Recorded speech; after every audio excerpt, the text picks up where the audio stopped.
Hello, Mr. Jones. I appreciate you coming in to see me today, and thank you for submitting your food diary before our meeting. I'm Sean, and I'll be the one conducting your nutritional analysis here today. So, based on your food diary, I will provide you with some feedback and answer the questions that you have asked.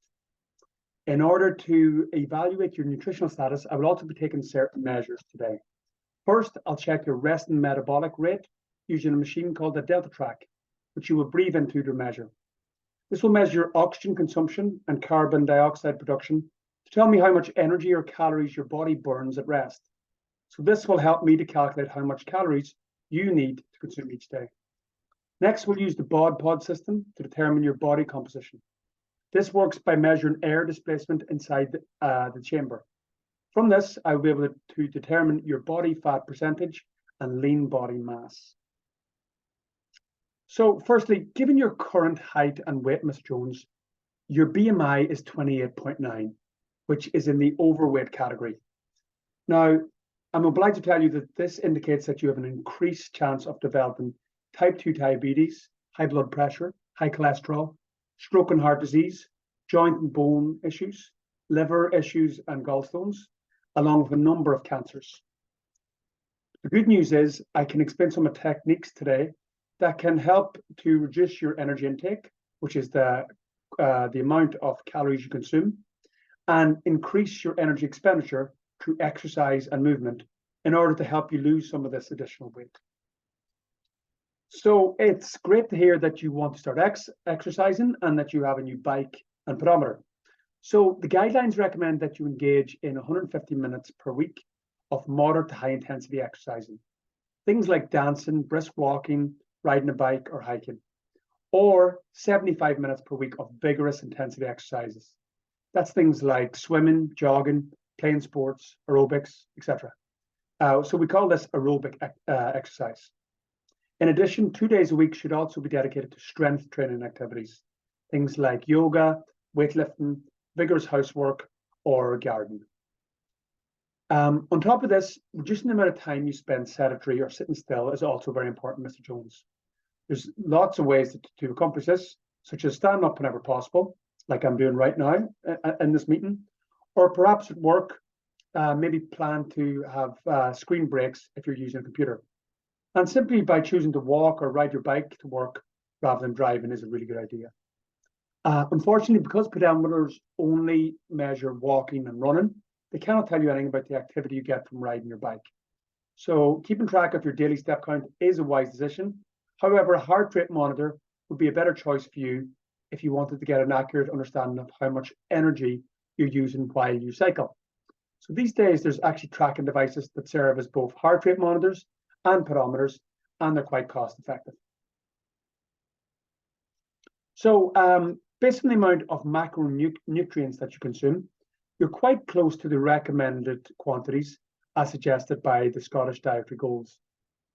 So they suggest an intake of fat, protein, and carbohydrates in the ratio shown here in the top left corner, while your averages from your food diary are shown on the right here at the right bottom corner. But this isn't the whole picture. It's important to recognize that not all fats and carbohydrates are created equal, and that your needs for protein change as you get older. Saturated fat is one of these kinds of fats that you will need to be mindful of, Mr. Jones. So as you can see from the graph on the right, the recommended daily intake upper limit of saturated fat is less than 11%. However, your typical intake is 12%. So it seems that you're consuming too much saturated fat at the moment. Consuming high amounts of saturated fat can raise blood cholesterol levels, which in turn raises the risk of heart disease and stroke. One way to lower the amount of saturated fat in your diet is to choose low-fat varieties of dairy products, things low-fat yogurt, cheese, and milk.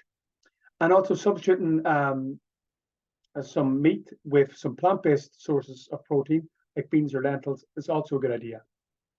When choosing meat, choose leaner pieces and trim away any visible pieces of fat from poultry before cooking.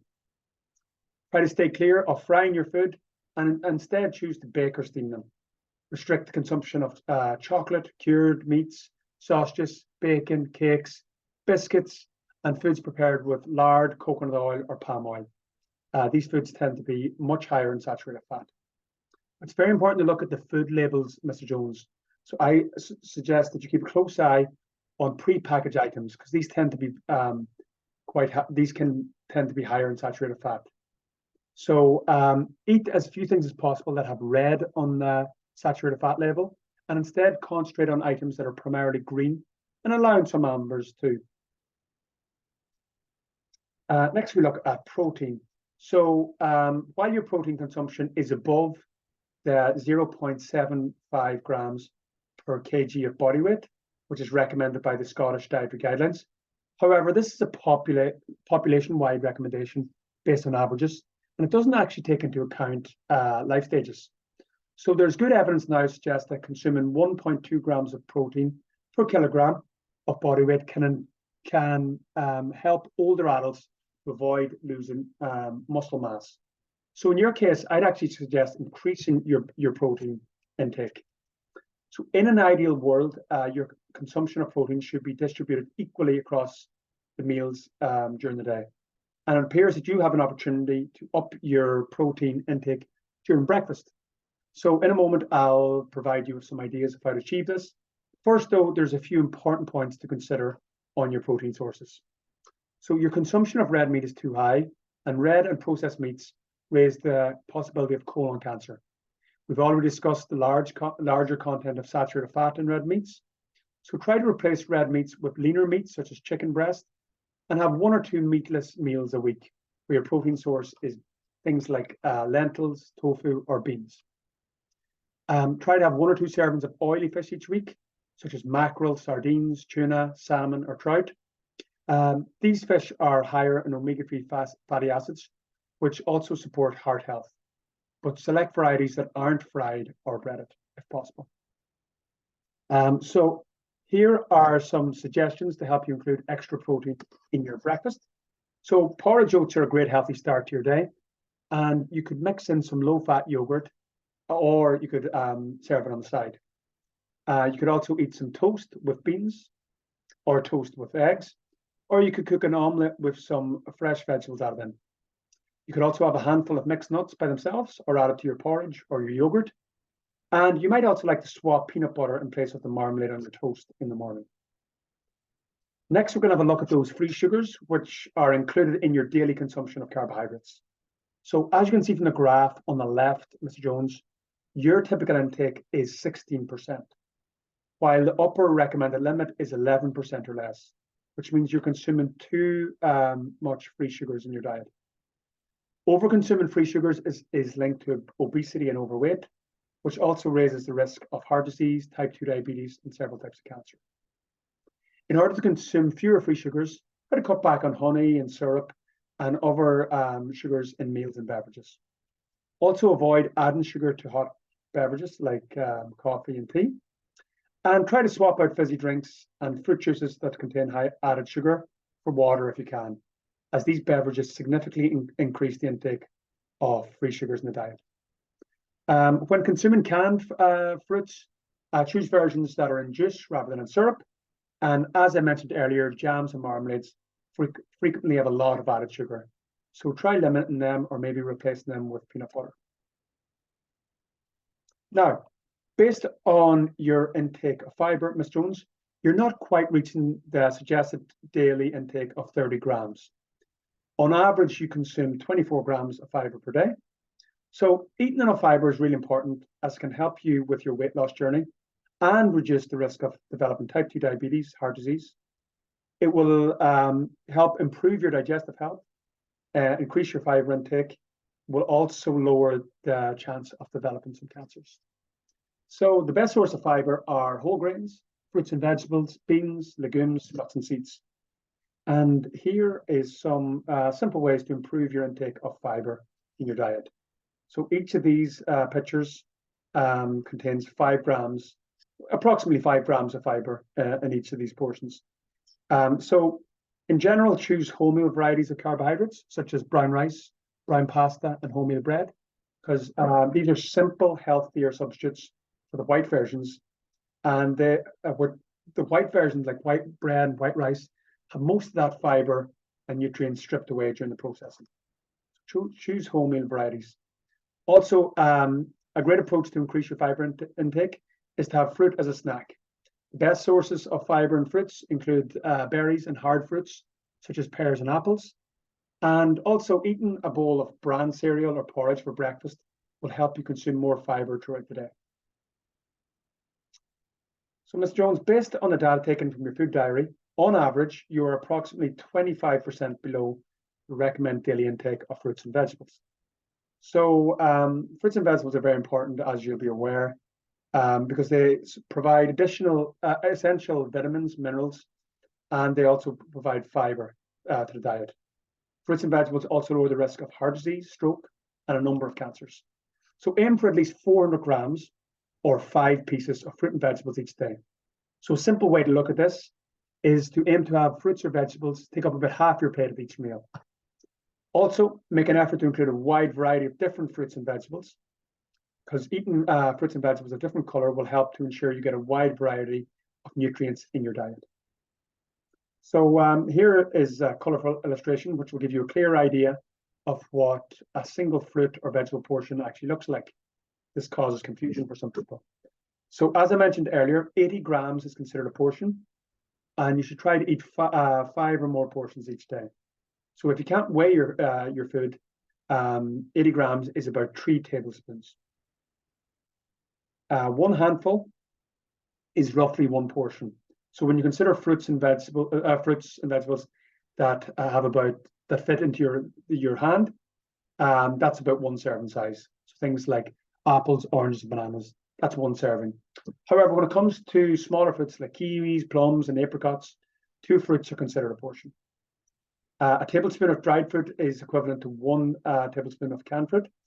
And when choosing your canned fruits, be sure it's in juice instead of syrup or other juices, liquids that contain added sugar. Your dietary assessment results indicate that you're eating more salt than is advised. The recommended daily allowance is 6 grams, but you were averaging 6.8 grams. Consuming too much salt can cause blood pressure to rise, which raises the risk of heart attack and stroke. You can cut back on salt by eating less processed and cured meat, less smoked fish, and by not adding salt while cooking or at the table. Most importantly, make sure to examine the labels of prepackaged items, because prepackaged items are the highest source of salt in most people's diet. So pay special attention to canned items, bread products, soups, sauces, and condiments. And make an effort to mostly select items that are labeled in green when it comes to salt. So this might be challenging to identify foods that are rich in salt because they don't necessarily taste salty. So it's always best to check the label, Mr. Jones. Try to stick to this plan. If it takes some time to adjust and become used to the fewer saltier meals, your taste buds will adjust with time. So just know that and try to keep with it. You also asked about the Atkins diet. So while it can help to reduce weight in the short term, the Atkins diet is too low in carbohydrates, too low in fiber, and it's too high in saturated fat. It's extremely restricted, and it's not actually sustainable for long-term weight loss or health. So I would not advise the Atkins diet for you, Ms. Jones. As an alternative, I suggest looking at the Eat Well guide, which can be found here, and making an effort to eat a balanced diet that includes a range of fruits, vegetables, whole grains, low-fat dairy products, and lean protein sources. Your calorie intake will automatically decrease if you can implement the changes that we've spoken about here today. Things like cutting back on saturated fat and cutting back on free sugars. If you find these adjustments are too much to handle all at once, just try making one at a time. And after a few weeks, when it seems that the first change has become second nature to you, choose another one to implement until it becomes a habit. While your food intake and exercise levels have stayed the same as you reported, it is understandable that you are gaining weight, and this is because as we get older, our energy requirements do decrease, and we require less calories to fuel our body than we did when we were younger. You said you thought you had a chocolate addiction. But I have some good news for you here, Mr. Jones. There's actually, I think a lot of people feel the same. I have quite a sweet tooth myself. There isn't any scientific proof that food addictions develop in the same manner as addictions to alcohol or nicotine or other substances like this. So when you feel that sweet craving, try reaching for a piece of fresh fruit or maybe dried fruit and a handful of nuts, and it'll turn that sugar craving into a more satisfying and filling snack for you. A healthy, balanced diet can include small amounts of chocolate every now and then, and dark chocolate is a better choice because it contains more minerals and antioxidants. So I hope I was able to address all your queries today, Mr. Jones. I appreciate you taking the time to come in to speak with me, and I look forward to seeing you back in 6 months for our next appointment. Thank you.